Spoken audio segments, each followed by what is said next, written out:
Hello दोस्तों, आज हम बात करेंगे निफ्टी चार्ट एनालिसिस के बारे में। ये निफ्टी का 5 मिनट का चार्ट है और आइए हम इसके बारे में डिटेल में समझते हैं। आप देखेंगे निफ्टी गैप डाउन ओपन होता है, इसको ऑलमोस्ट हम फ्लैट ही बोलेंगे। प्रीवियस डे के बाद इसमें देखेंगे बहुत छोटे से एक कैंडल बनता है स्पिनिंग टॉप टाइप का, मतलब ये इनडिसाइडिंग कैंडल है।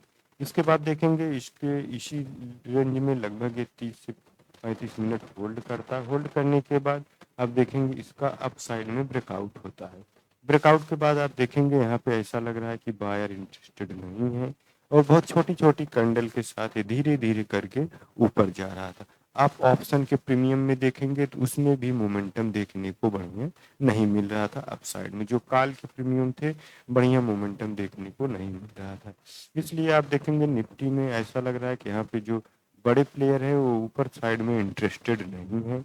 और कैंडल का जो साइज है, इससे ये कंफर्म हो रहा था कि यहाँ पे रिटेलर का पार्टिसिपेशन है और बिग प्लेयर इस लेवल के पास में इंटरेस्टेड नहीं है।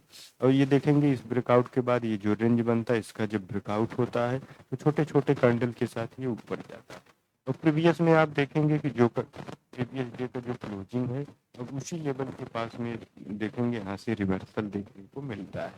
जो प्रीवियस डे का क्लोजिंग है, एक तरह से वो रेजिस्टेंस का काम करेगा और उसी लेवल के पास से आप देखेंगे 3-4 कैंडल रुकता है, इसके बाद फिर यहाँ से सेलिंग देखने को मिलता है।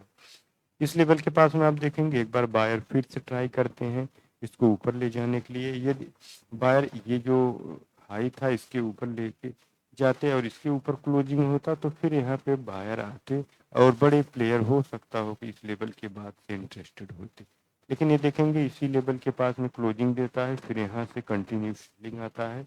और ये जो कैंडल है, आप देखेंगे इस ब्रेकआउट के बाद जितने भी 5-6 कैंडल बनते हैं, सभी को खत्म ये कैंडल कर देता है। ये जो एक सेलिंग कैंडल है, इससे ये कंफर्म हो जाता है कि अब मार्केट में बड़ी सेलिंग देखने को मिल सकता है।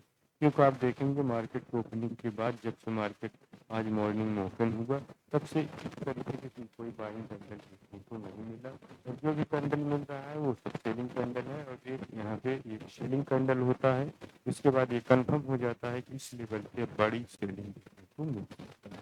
और ऐसा इसलिए है कि प्रीवियस डे में आप देखेंगे ट्रंप के द्वारा लगाए गए टैरिफ का इम्पैक्ट है यहाँ पे, इसलिए यहाँ पे जो बड़े प्लेयर हैं इंटरेस्टेड नहीं है। रिटेलर थोड़ा बहुत इंटरेस्टेड हैं, लेकिन उनके इंटरेस्टेड जो इंटरेस्ट है यहाँ पे धीरे धीरे जब इस लेवल पे वहाँ पे सेलिंग आता है तो वो भी खत्म हो जाता है।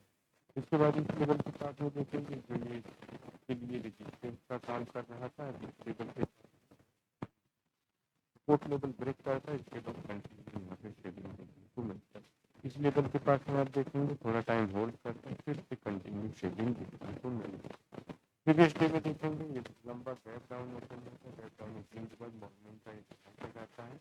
इस हाई के बाद थोड़ा टाइम यहाँ पे टाइम दिखाता है, डिसीजन मेकिंग हो तो उसका ब्रेकआउट होता है, कंटिन्यू यहाँ बड़े बड़े कैंडल के साथ बाइंग मोमेंटम देखने को मिलता है। इस लेवल से आप देखेंगे यहाँ पे बढ़िया बाइंग देखने को मिल रहा है और मार्केट एक डायरेक्शनल अप साइड में मूव कर रहा था। लेकिन आज का जो ब्रेकआउट है, आप देखेंगे इस लेवल से मार्केट में कोई बढ़िया स्ट्रॉन्ग कैंडल देखने को यहाँ पे नहीं मिला। तो इससे ये कंफर्म होता है कि मार्केट में हो सकता है सेलिंग देखने को मिल सकता है।